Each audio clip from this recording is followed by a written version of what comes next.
Hi, everybody. Welcome to another episode of House of Cure Presents Doc Talk. After last session's Mother's Day special, we are here with a more serious topic that is concerning everybody. Everybody should be aware regarding the same. Here we are in talks with Dr. Rohan Deshpande, a renowned maxillofacial and oral surgeon who has been treating many cases of mucormycosis, which is a side effect or sequelae, you might say, of the COVID infection. Without wasting much time, let's get started.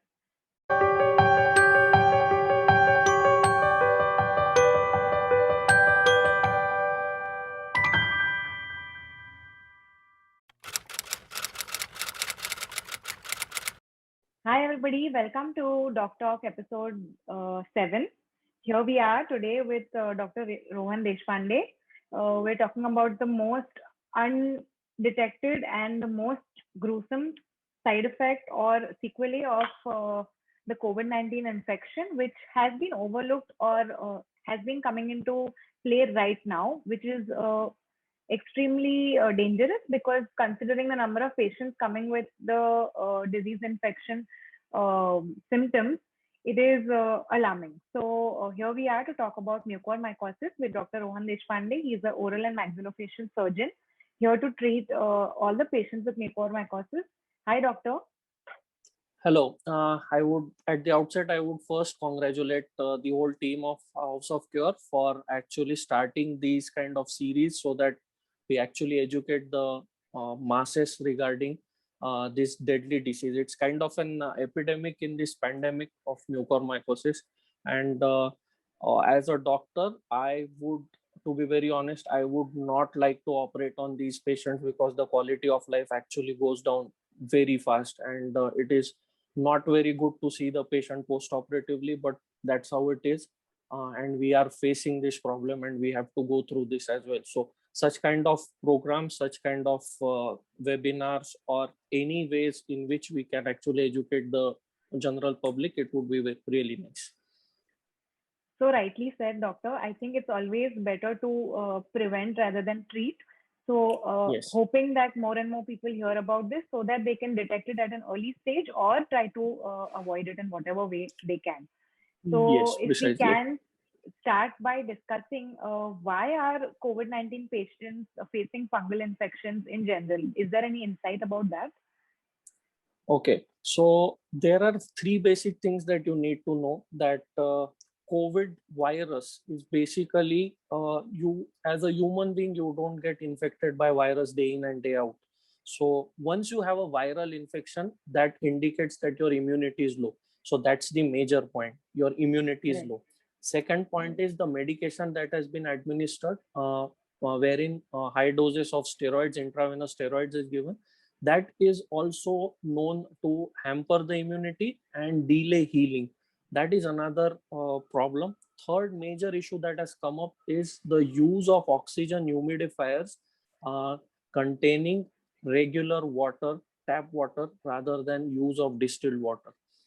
This Right. humidifier basically allows the growth of fungus, and it is directly pushed into the nasal cavity of the patient. And as you know, mucormycosis is affecting the maxillary sinus or the ethmoid and the frontal sinus. So these are the pocket areas for the fungus to grow because they have a very conducive environment. So Right. these three issues are main to actually see why these patients are getting rampant infections, fungal infections. Right, that's extremely insightful. I think people should also take care of these things while trying to instill oxygen into, giving their Yes. loved ones a lot of by using oxygen humidifiers. I like we discussed before. I think you have a presentation ready uh, uh, for this Yes. talk. Do you want to Yes. present any of the following? Yes, I would just like to put out a few points for the general population to know what they need to see with themselves, and how can they actually go ahead, prevent or detect it at a very early stage. Yes. Okay, so in this presentation, you would like to, I have a certain questions which, as a general public or a layman, I would have asked you. So that is, Certainly. what is mucormycosis first of all, and how does it spread? and what can we do to try to recognize it at an early stage? What are the diagnostic tests that people can go through to try to recognize it? And at the end, if there is someone suffering from mucormycosis, how can we treat it and rehabilitate the patient? So if you can answer them in whatever way you can, please. Yes, yes, certainly. I have put forward all those points in the presentation, and I suppose it would be lucid enough for everyone to understand. So we can go ahead with the first slide. Okay, so COVID-19 and fungal infection. So what we are seeing is basically zygomycosis. That's the original family of the fungus. So we have two, mucormycosis and aspergillosis. These are the two commonly affecting fungus species that are being inoculated out of resected maxillas or endoscopic biopsies that have been done by ENT surgeons. So the fungal infections are basically opportunistic. So they are waiting for the immunity to go down, and then they can actually multiply and grow. So as I've earlier said, that your immunity has to be low for the fungal infection to grow. Otherwise, you have fungus everywhere around you. Okay. So along with the lower immunity, the comorbidities, a word that has been commonly used by everyone, that COVID hai, uske saath comorbidities hai. The comorbid condition is basically diabetes, wherein the blood sugar levels actually hamper the first line of defense of the body, which are the neutrophils. So when you have a raised blood glucose level, you are COVID infected and you are on steroids with or without oxygen. This is the perfect recipe for a fungus to grow. And that's why sugar control is extremely important. As I've put out the third important point of oxygen humidifiers, these are the primary source of fungus being thrown indirectly into the nasal cavity, going through the maxillary sinus into the other paranasal sinuses. So use of distilled water is what is important. Again, the medications used to control the cytokine storm, that is the glucocorticoids. These glucocorticoids are actually pretty much causing a delayed healing and decreased immunity because they restrict the first line of defense of the body, and again they impair the neutrophil function. So these are basically the factors which are causing it. Now, if you are not keeping your oral cavity clean during hospitalization, then you are giving a place for the fungus to grow. So if you are not cleaning your tongue, if you are not cleaning your teeth, your gingiva, gums, and everything, you are actually inviting the fungus to grow inside the oral cavity. Okay. So this is basically what is happening. So the basic symptoms that the patient come to a dentist or maybe a ENT surgeon or a maxillofacial surgeon would be intense headache. The patient would be very peculiarly holding one side of the face and saying that it has been excruciating, because this fungus, it starts developing its own enzymes and toxins in a closed cavity. The headache is throbbing type. There is a lot of discharge that is coming from the nose, and that is basically the fungal enzymes or the fungal whatever the fungal is secreting inside the maxillary sinus. Once this actually perforates the bone in and around the maxillary sinus, as you know, above the sinus you have the eyeball or the orbit. It enters into the orbital cavity, and then you start developing eye symptoms as well. These eye symptoms can range from just reactive swelling to actually the muscles of the eye getting involved and ultimately blindness. Okay. Loss of sensation over the cheek area is again basically secondary to the intense pressure that has been created inside the maxillary sinus. Until and unless the swelling passes through the bone into the cheek, you will have patients complaining of numbness over the cheek or side of the nose. This is a very, very common factor, and it should not be missed at all. You can actually very objectively check it. Loosening of teeth, lot of abscesses or swelling over the gums, and Right. perforation of the palate. These are the most common features that have been seen in all of the patients that I have treated. At least every Right. patient will have some kind of swelling. And till the time you see a swelling inside the oral cavity, on your teeth, on your gums, or on your palate, the disease Right. has already actually spread adequately inside your maxillary sinus or any other sinus. And that Right. warrants to check the disease in a detailed way. Right. So I think summing this up, like you said, the fungal infection is actually eating away all the bony and muscular structures of the nasal and oral Yes, cavity from inside. And before it gets too late, that is the first symptom being a swelling, is when you think it'll yes, already be too late because then it started showing yes. outside. So Yes, in that senses, yeah. it is particularly very silent till the time you actually see such kind of symptoms. It has probably spread to the other side of the bone. It has Right. probably gone into the ethmoid sinus, and it might be sitting at the base of the skull or the brain. So Brain. Right. yes, so these things you need to just take into account, and you need to check yourself every day, maybe Right. twice a day, to just to see if you have taken a lot of oxygen, if you have been on steroids, then you Yeah. need to check yourself twice a day, every day, Right. just to see that you are not developing anything, because otherwise it is silent all the time till the time you see something very dreadful. So, what would you suggest is the first and the earliest symptom that people can catch easily? That is swelling on their gums. Right. uh, Discharging swelling. You may see a white colored fluid coming out of the gums. Your teeth Right. would not have any caries or any pathology there, but still you will have some kind of discharge, and that is the first sign that you need to intervene aggressively. Right. Okay. So, going ahead, what are the tests that help us detect if at all people are not facing any symptoms, but they still want to test themselves? Like you're saying, is silent testing is always better than waiting for a symptom. So, what do you think Yes. can be used? So basically, there is no age group for this disease. I have been treating patients as young as maybe 20, 21, or 23 as well. And these Right. patients did not show any kind of symptoms intraorally other than headache. So Right. you have to be, as a clinician also, you have to be very alert on what the patient is telling you, and then you can move ahead to clear out the diagnosis by doing some tests.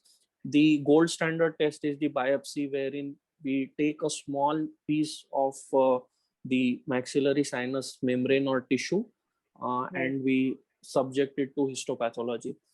The more easy technique is you take out the same tissue and you send it for KOH mounting, that is potassium hydroxide mounting that you do.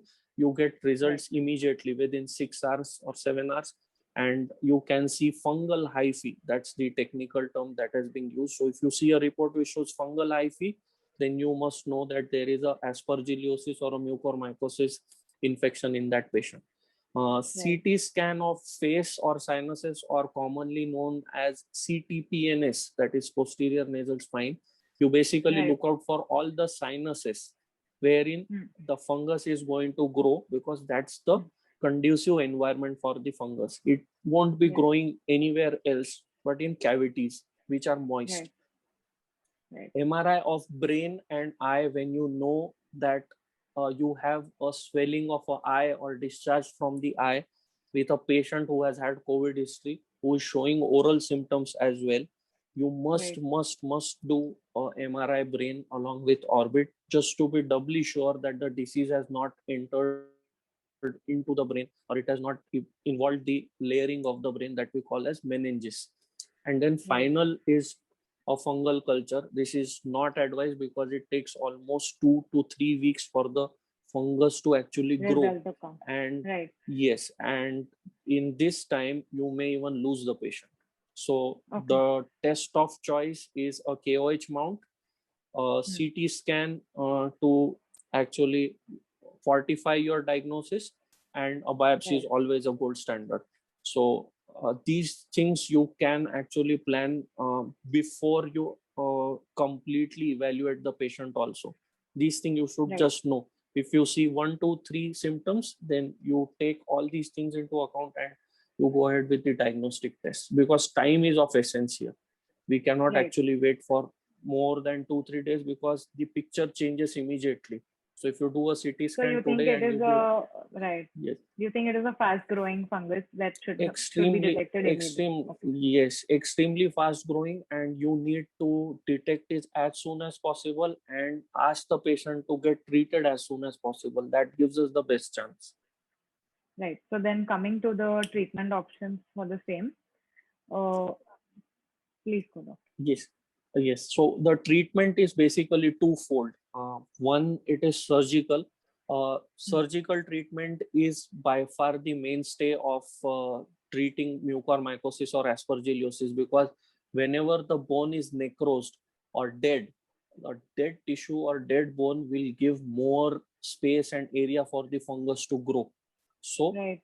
surgical treatment is always aggressive. See, there is no role of conservative treatment. You cannot save, say, 2 millimeters of bone and then cut out 4 millimeters.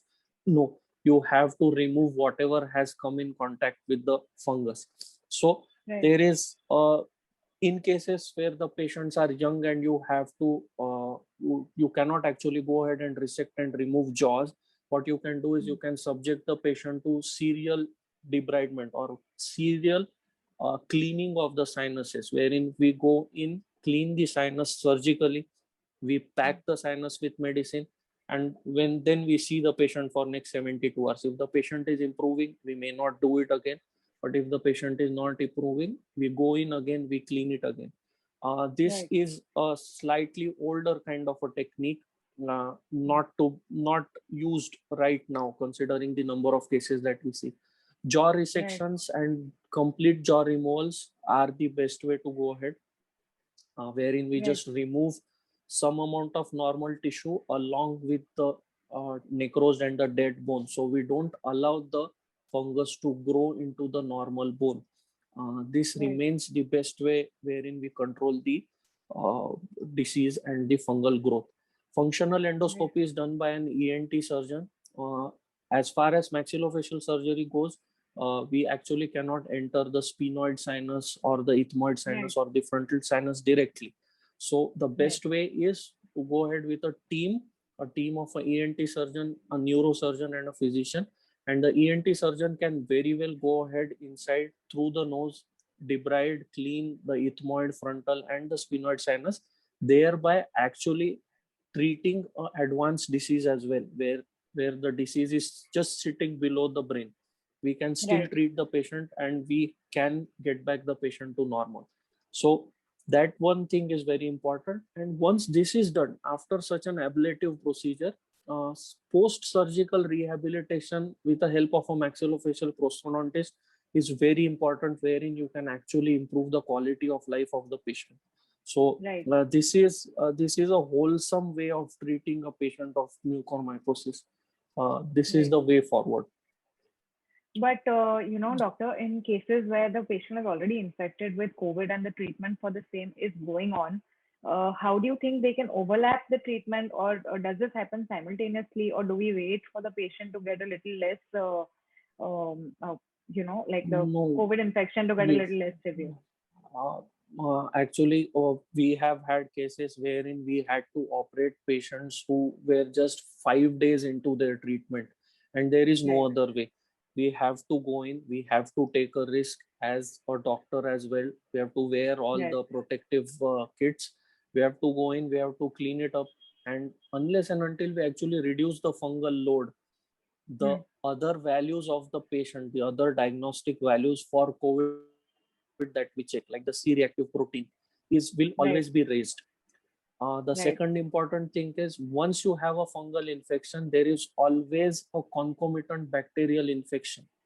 So Right. you have to fight a war at two fronts. You have to deal with the fungus aggressively, at the same time you have to deal with a bacterial infection. Again, these bacteria are normally present in the body, but because the immunity is low, they also start becoming virulent and cause a lot of trouble. And here the case becomes very difficult, wherein it becomes a high risk case, and we need to explain to the patient and the patient's relative that there is a high chance that the patient might not come back through it.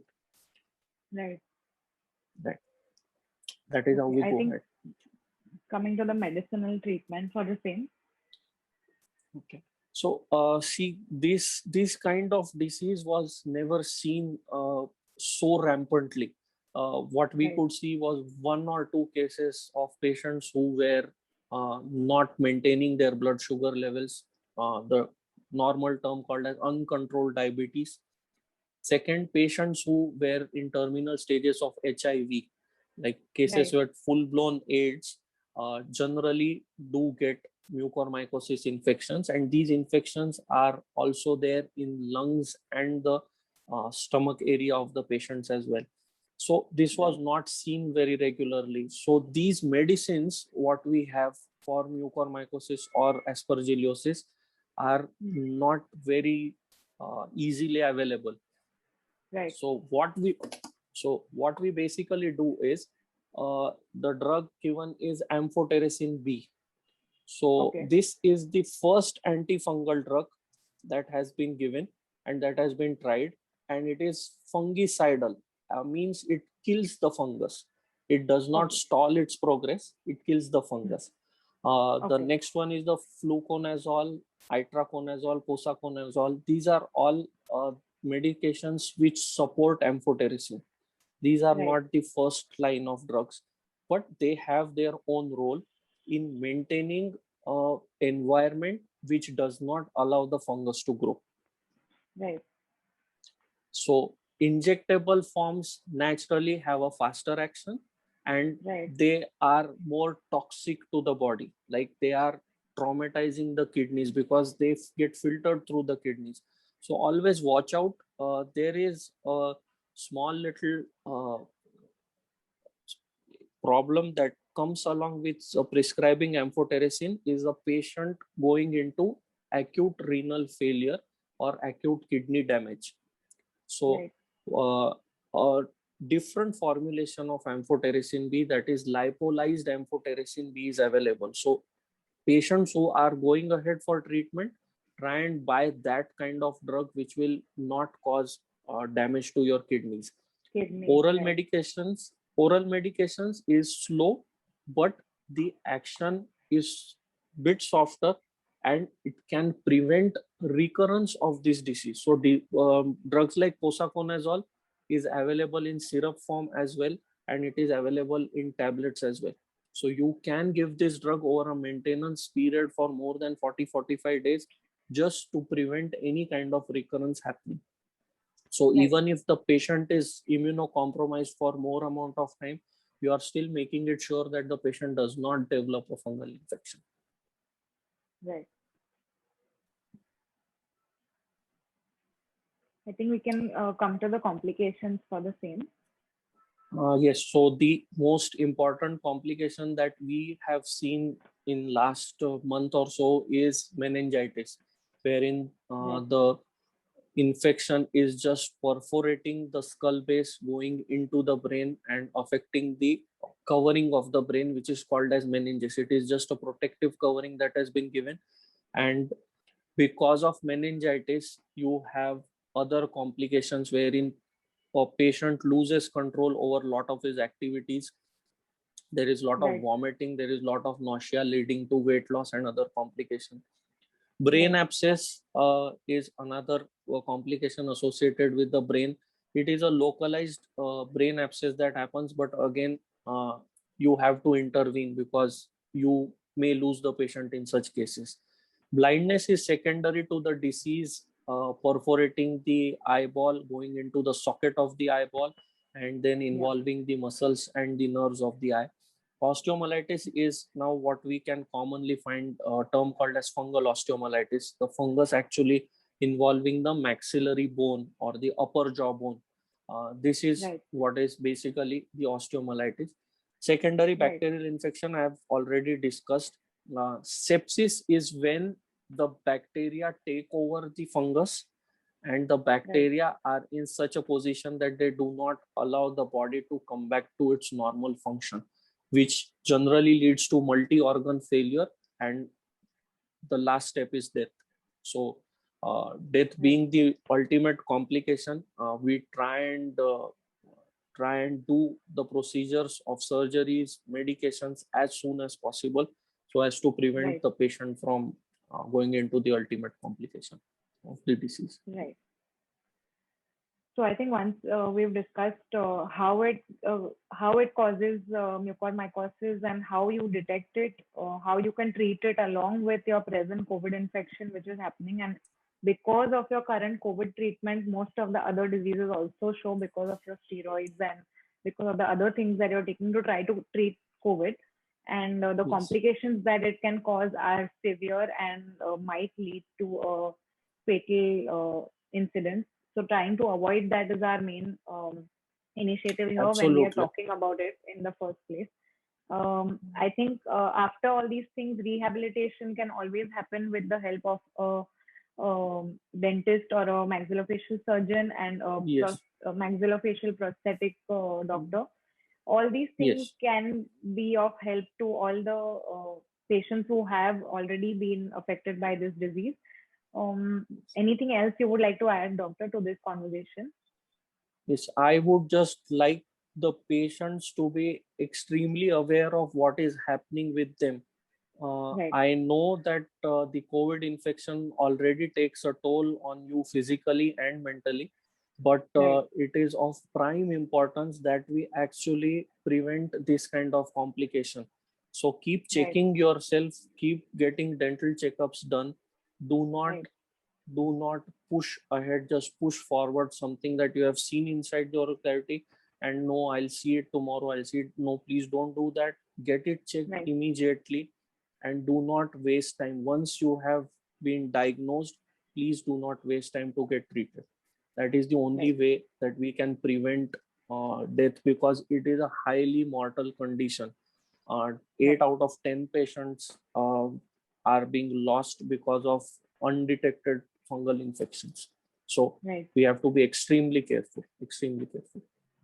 Right. Thank you so much, Dr. Rohan, for taking time out for educating the general masses for the same. Knowing your experience in the current scenario, of course, you would know better, and your initiative to try and help as many as possible is truly appreciated. Thank you so much. Thank you so much, Team House of Care. Thank you. Thank you.